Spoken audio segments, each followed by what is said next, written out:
Esengo makasi penza kokuta na bino lisusu mokola lelo pona elongo na bino to sosola maemanso mazoleka onzela ya politiki. Esengo pe matondi mingi na bino bayeboti mokano ya kolandaka biso mokolo nyonso ya mardi onzela ya radio ya télévision pe mokolo ya lundi, dimanche, nzela ya radio. Pona lelo, toyambi mwana mboka Edouard Kabukapwa, ye azali moko ya bayi politiki. Bao bayebi ete bakoyeba penza ye azanani. Elongo na ye tokosolola, pe tokokundola, maemanso mazoleka nzela ya politiki, pe discours oya mokonza mboka uteki kosala devant la diaspora congolaise. Mwana mboka Edouard topesi mbote. Mbote mama. Matondi ndengo ndimiko ya na plateau na biso ya tososola. Nga pe elongo na pesi yo merci na ndengo bimisinga. Ya solo ndeko Edouard Kabukapwa ye azalaka ministre ya affaires foncières. Yenda koyebisa biso penza na bokuse Edouard Kabukapwa azanani. Kaka ndengo lobi Edouard Kabukapwa avant à côté de la politique, azali molobeli abatu. En d'autres mots, avocat musala nanga yangwana.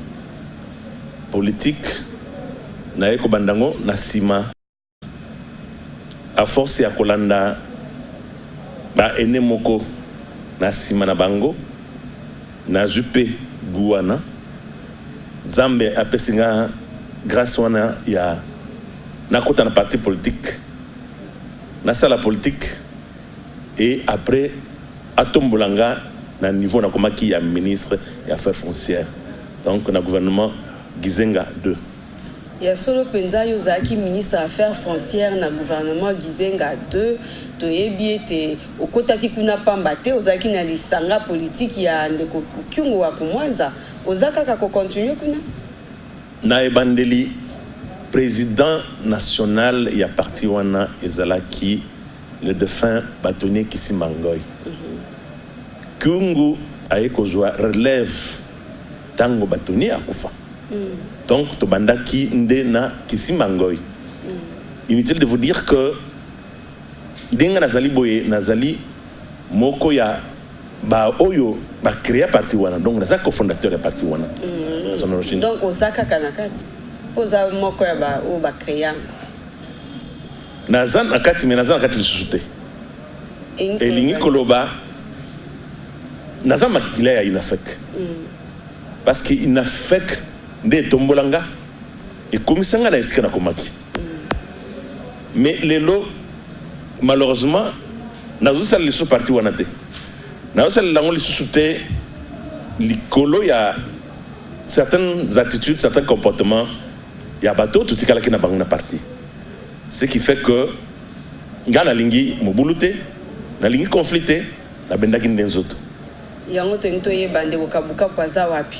Ye ko politicien soko za na parti te oza mupandini. Dans la personnalité politique. Personnalité politique nyo surtout akoma na moi couleur parce que mikolo eza oza na FCC cacheté oza na lamuka te oza côté ya ba opposition républicaine et puis oza wapi? Nazana côté ya ba oyo balingi makambo etambola na mboka. Nde banani? Bato balingi justice, bato balingi mboka etomboma. Ngana lingi comme faire identifier par rapport à parti te. Na lingi comme faire identifier par rapport ya oyo nazo kanisa makanisa zanango. Ba oyo bazana nzela ya justice. Ba oyo bazana bolingo ya mboka. Nde ba oyo ngana kosimba. Siko tokoyeba ba ndengeni. Mais bino moko bozolanda politique ya mboka. Boyebi oyo alingi peuple na oyo alingi peuple te boyebi bango et comme il passe na comportement na biso nga naza d'abord ntoyo o babengi na lopoto chrétien un chrétien aza mutu moko oyo azote ya bolingo place oyo bolingo ezali yango na biso que tango na monaki des ordres nasali nini na beni nzoto na sengi Nzambe apesanga bwanya apesanga sagesse wana alakisanga place oyo na kokende place oyo batoyo balingi mbuku batoyo baza intègre batoyo balingi kosalela intérêt ya peuple en lieu place ya intérêt na bango moko bato basala libumu na bango te mais nazo bangelo na omona lokwa politique yango est-ce que kotambola est-ce que otika ka na politique to oza mopandi po politique esenga moi ba calcul moko ya mbilinga mbinga politique peso senga réflexion moi ngana za votourté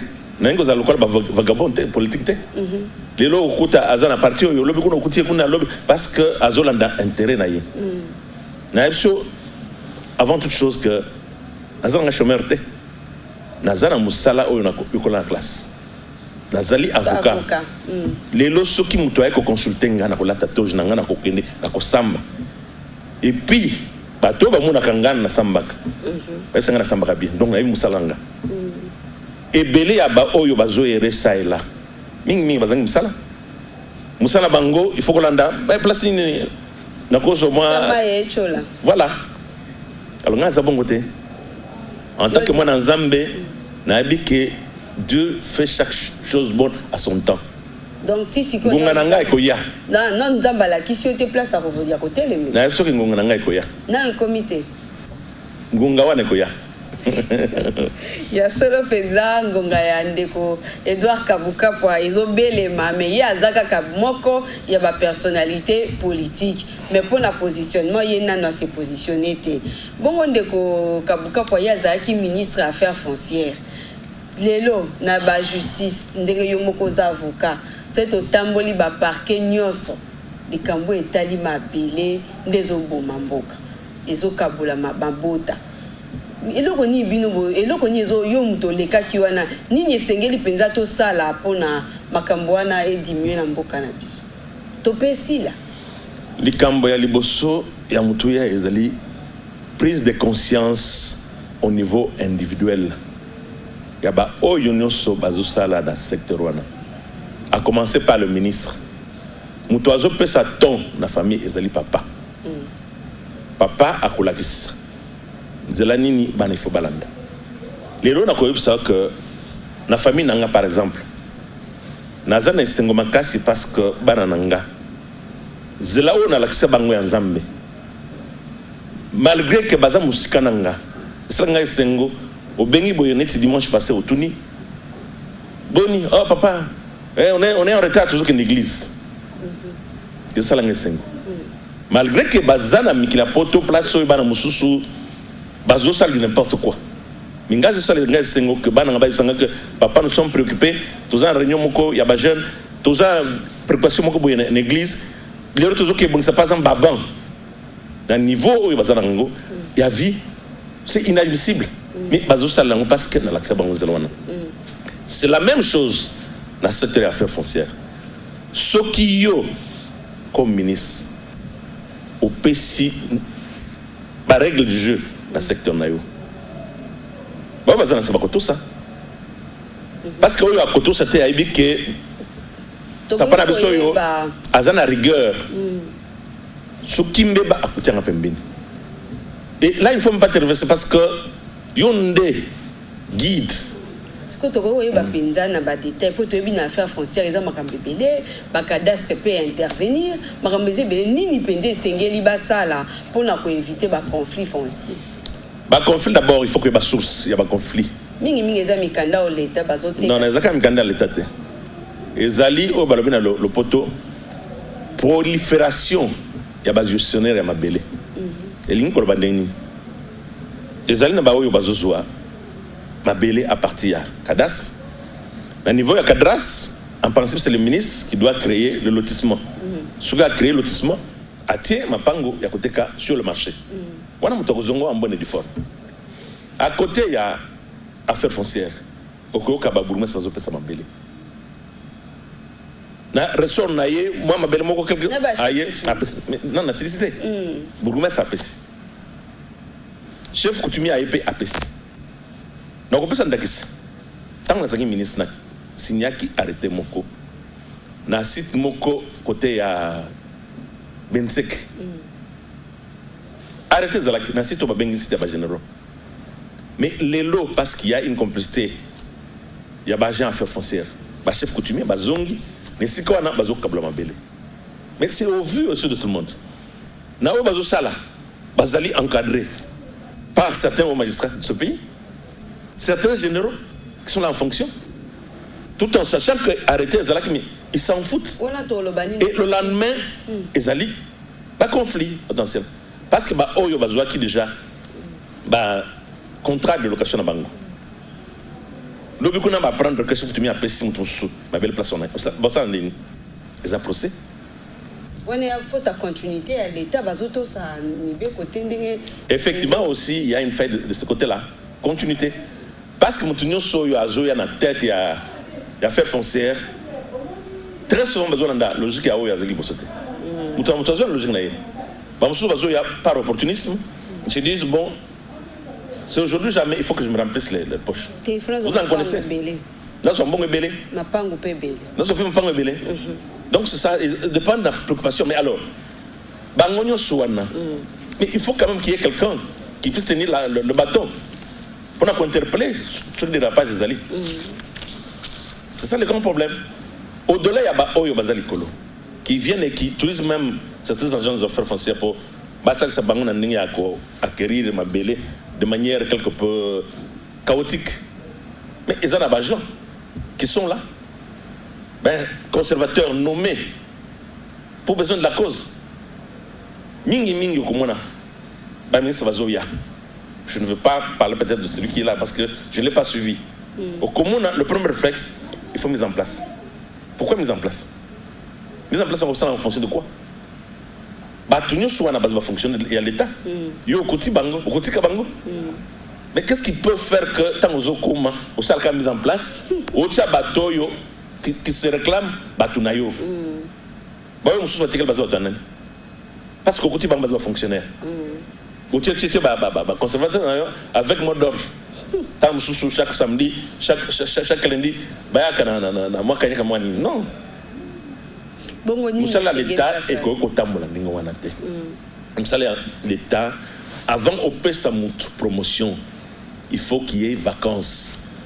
Vacances, il y a un par exemple, conservateur ou Azekona, à Salimbeba. Vous avez permis, vous suivez Azali déjà dans le secteur ou à Sassa, au Tombolier. Mais aucun cas Moutou, par exemple, Nissa Moussou, parce que tout ça m'a payé.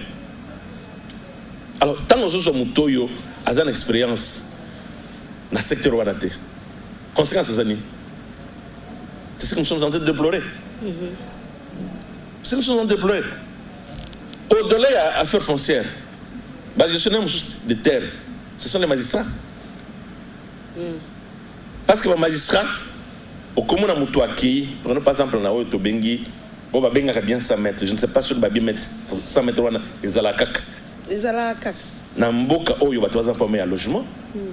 Mais vous apprendrez que les gens va bien Oyo, va bien 100 mètres. Non, nous ne valons pas la face. C'est du mensonge. Parce que Namboka Oyo, je ne pense pas que bien mon kobo est la propriétaire. Mais Akufanaye, c'est pour autant dire que Azam est retraité.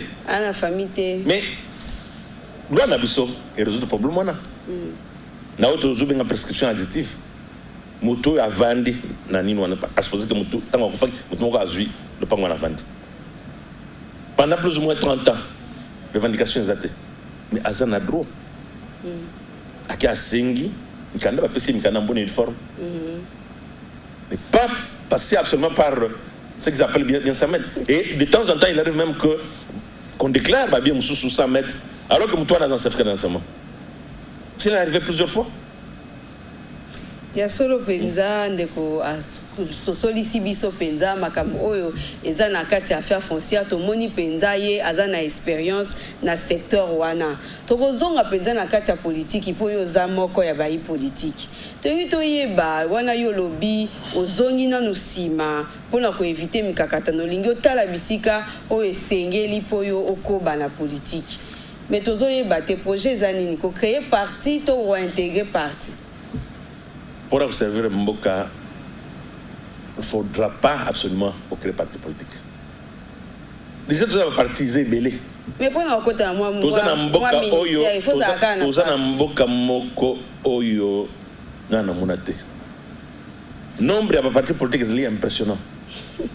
Même ceux qui tout tamboli en Afrique peine na biso oyo ça na mboka na biso c'est sans précédent mutu na mutu alingi nini a créé parti politique pour nini parce que ambition na ye ezali concrète bien sûr quand on crée un parti politique c'est pour conquérir le pouvoir mais dans quelles conditions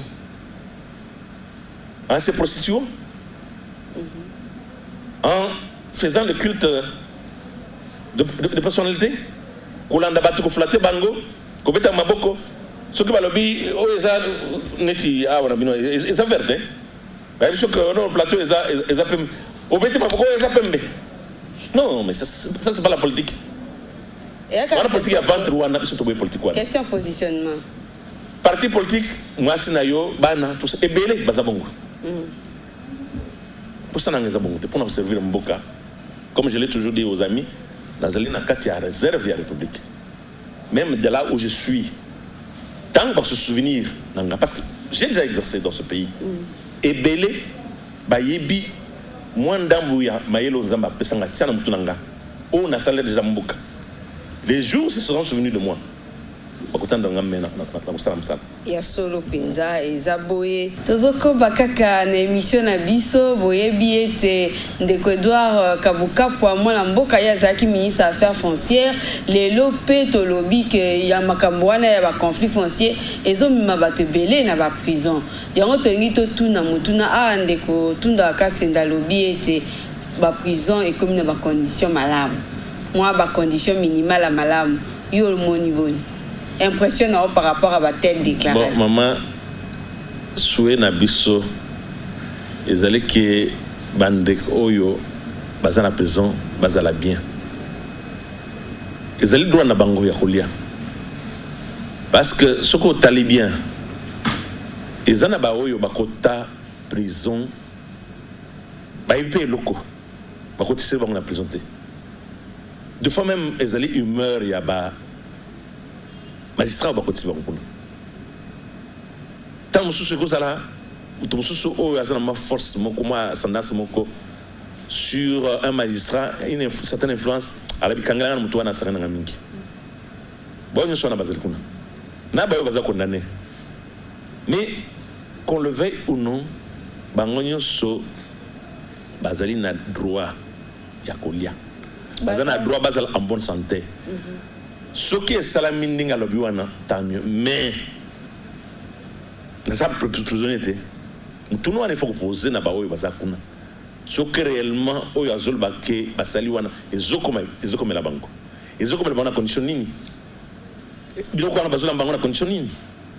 Souvent il pas na biso to lo banque to la intention bien. Et vous avez payé à saliango.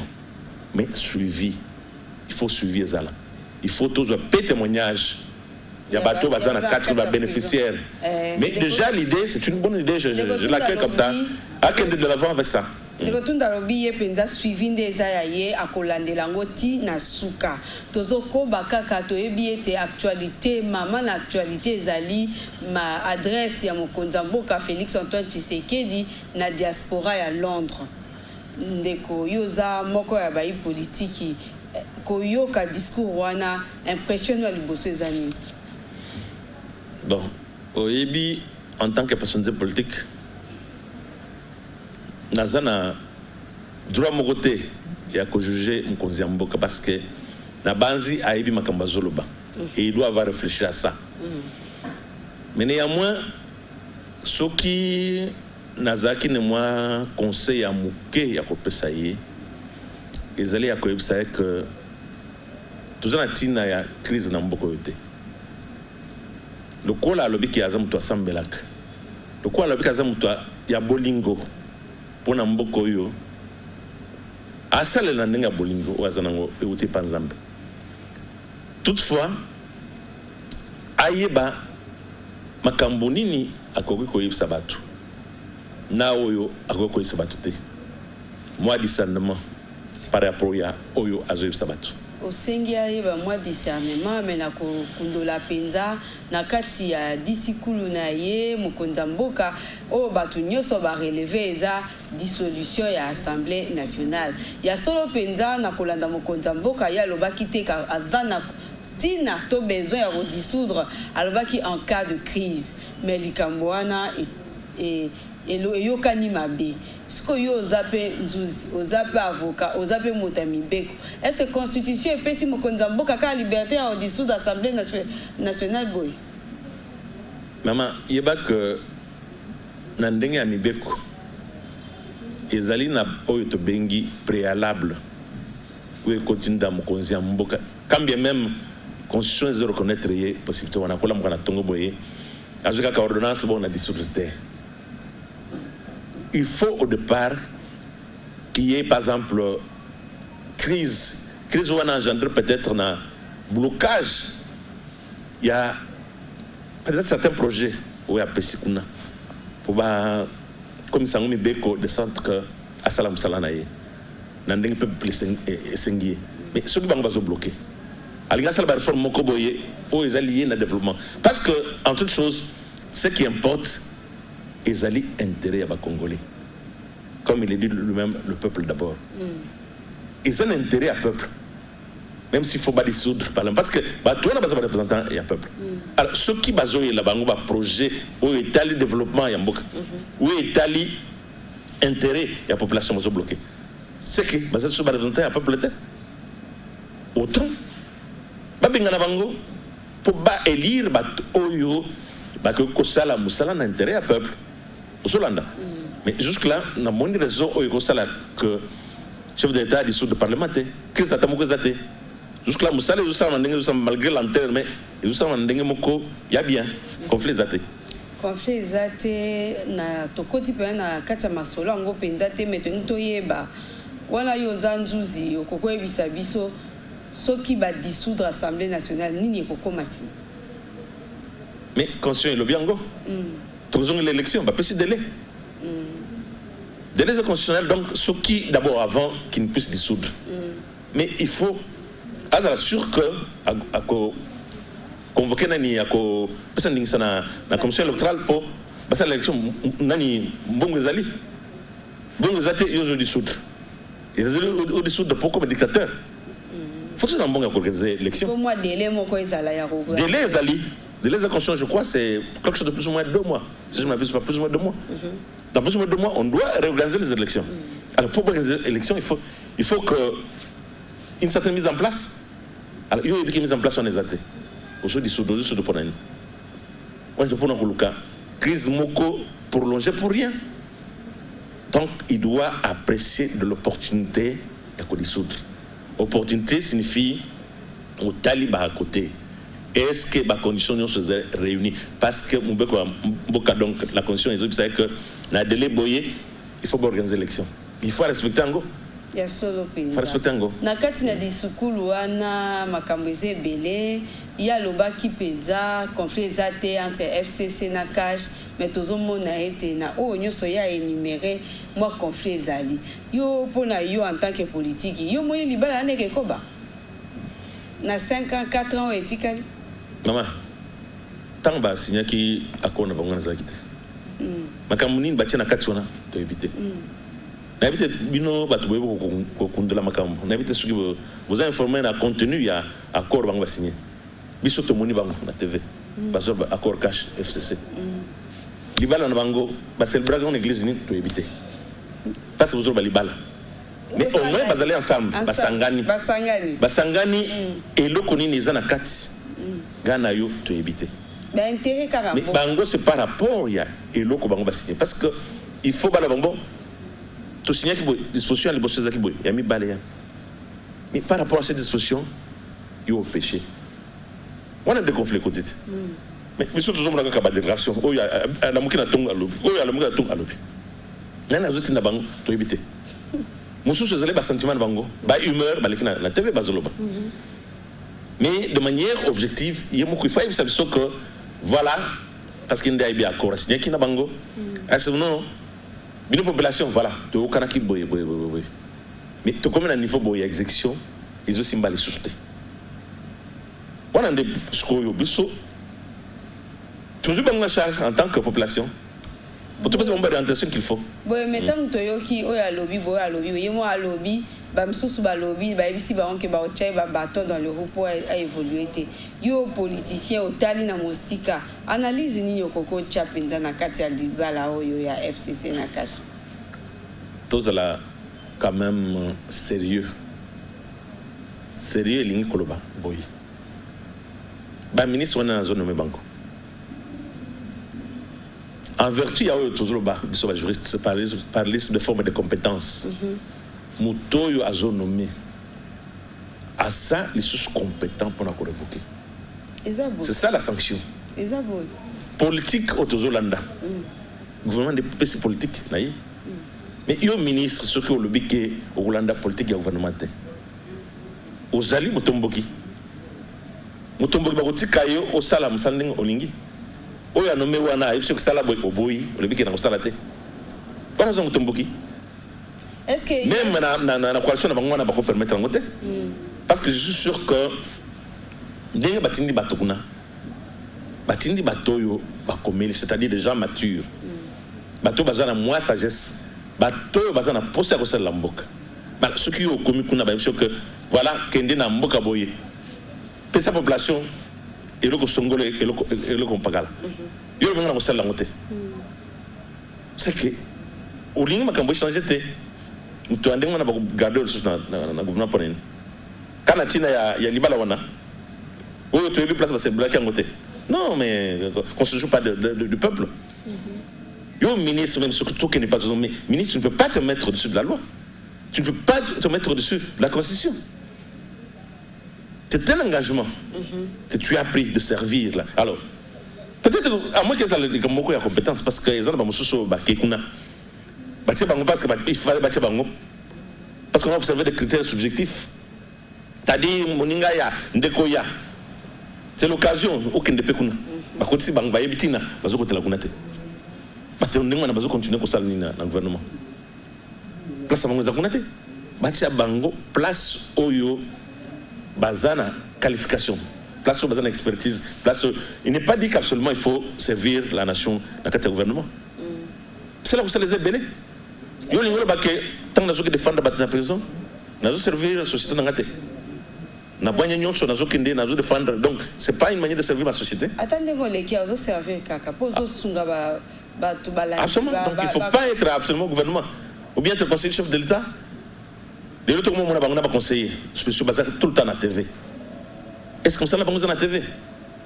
Un conseiller spécial chef de l'État, est-ce qu'il peut aller parler d'un secteur précis mieux qu'un ministre?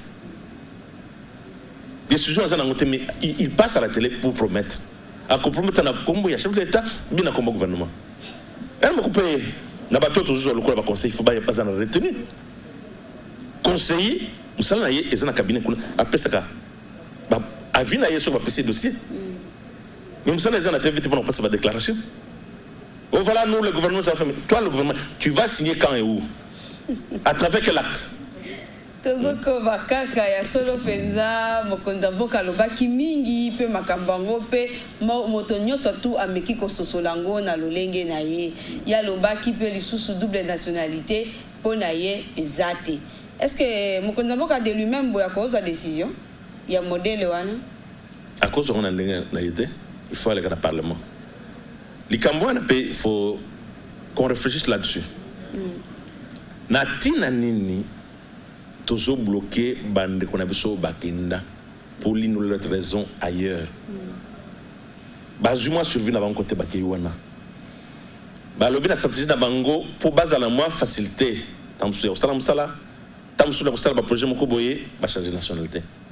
C'est pour autant que basé sur bande qu'on a besoin. Kanisa kaka na famille na yo. Bobo tami papa moko maman moko. Grand frère Nayo a eu l'opportunité de aller poto en Belgique par exemple, à commune belge. Les lobayus ça qu'ils ont sauté. À cause on a limité. Il faut pas condition na tina ni. Et na mololo. Pas bloqué pour na nini. Bon, le lengue nini il faut mokonza mboka s'y prendre pour que yango. Mais il faut pas aller dans le parlement parce que ils allaient na katia code.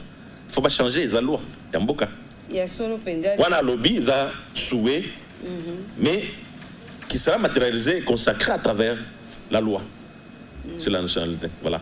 Ya solo penza tozoko bakaka liloba moko po yoki na situation ya est wana ezaki na ezana mbilinga me ba soda na biso ya FRDC bango ba longi ba place ebele moi liloba moko po na ba forces armées de la République démocratique du Congo. D'abord coup de chapeau na bandeko oyo bazo défendre République. Musala bapona yango na ko défendre école.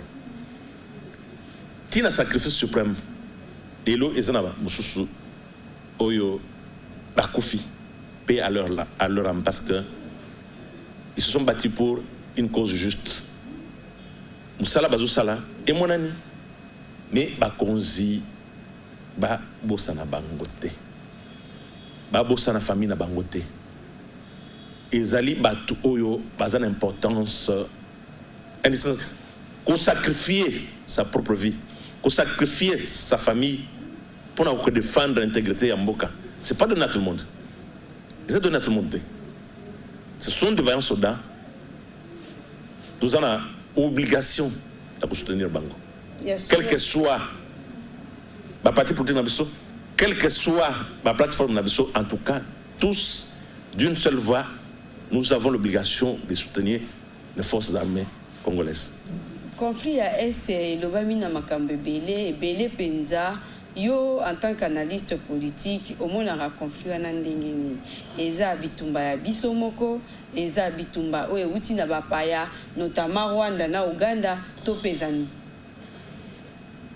Comme tel, surtout dans le cas Bililit, ils ont un compte rendu au Bazoussala chaque fois. La porte-parole et à forces armées congolaises. Je crois que le général Kassonga. Mingi Azolika. Azoïb Sabso, c'est un monsieur d'une éloquence sans précédent. Alobaka avec conviction. Nabilili et Belé Balaxibiso. Abi Oyaza Ougandais, Oyaza Rwandais, Oyaza Tanzanie, Oyaza Congolais. Donc, Eza Isangamoko Yaba opportuniste. Terroristes pour semer trouble. Rwanda, je ne peux pas vous dire officiellement que Rwanda est dans cette guerre-là. Je ne peux pas vous dire que Burundi est dans cette guerre-là. Je ne peux pas vous dire qu'officiellement, parce que dans le Parlement, on a déclaré guerre de manière officielle. Mais officieusement, tout le monde bande comme Rwanda, bande comme Ouganda, ainsi de suite, Basangani, pour semer trouble na yasi ya mboka.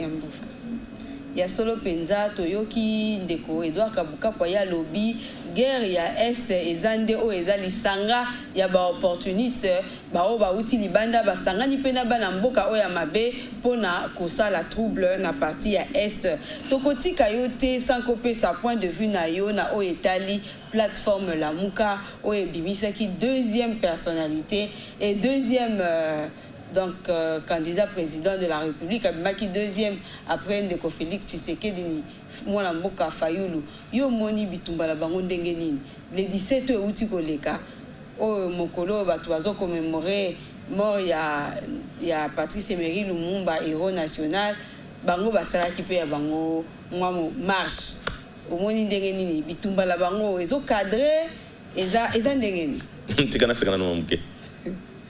N'habitez ceux qui toujours continuent à la vérité des urnes. Auquel cas je vais m'associer à eux parce qu'il y a un problème comme député raté. Plus souvent il y a urne. Parce que il y a mon boulot islam qui n'a élection. Donc je suis surtout dans Dabango. Tout le monde a vérité à urne. Non, arrêtons les théâtres. Arrêtons la distraction. Moment il y a distraction. Ils ont déjà révolu. Bitumba Ezaki, Namboka ou Ezaki, que tout comme on a une voie alternance Namboka. Nous savons tous de quelle manière alternance est salam. Mais ce qui est positif, c'est quoi? Baton so, Bazaki na posa, Batoyo babundi pour Nambokoyo. Batoyo, Basala opposition ou et monanaki, ou tous en preuve. Bakama Pemboka. Moi, je ne suis pas de l'UDPS. Mais néanmoins, en tant qu'intellectuel, je reconnais la lutte menée par l'UDPS.